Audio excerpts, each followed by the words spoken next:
Mary आ गई तो निज़ा बिस्तर पर बुखार में बिलखता था। साथ आधा पत्ता गोलियों का पड़ा था कि निज़ा को नायाब बुखार की मुसलसल गोलियां दे रहे थे। मैरी ने जाकर किचन से दूध गर्म किया और लाकर उसे पिलाया। उज्ज्वल दरवाजे में था।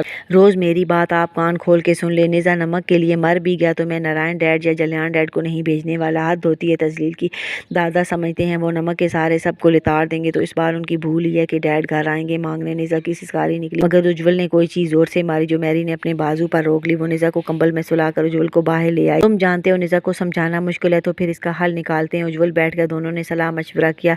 मित्रों, सुबह ऐवान में मीटिंग थी। बहुत नफरी थी। उज्ज्वल, मरियम, निंदा जी ने नमक की तकसीम का दावा कर दिया कि दादा अकेले नहीं गए थे, 4 इकट्ठे गए थे और किसी भी वफद के लिए जायज़ नहीं कि कोई अकेला फ़र्द तोहफ़ा पूरा इस्तेमाल करे कि उन्होंने नमक के साथ फ्रूट भी दिया था। जब फ्रूट के 4 हिस्से हुए तो नमक सारा सरपंच ने क्यों ले लिया।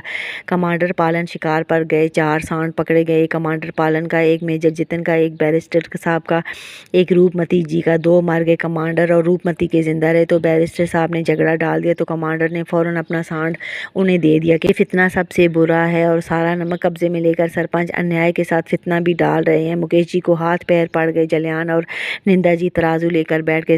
सबके सामने डल्ला कूटा गया और 3.5 किलो नमक हर एक हिस्से में आया। और जल्यान ने शरारत से कहा, दादा साफ्ता हो गया है, पाओ तो नमक चाट गए। अब 3 हिस्से नमक उज्ज्वल ने लाकर निज़ा के सामने रखा। इतना नमक देकर निज़ा बेहोश होते होते बचा।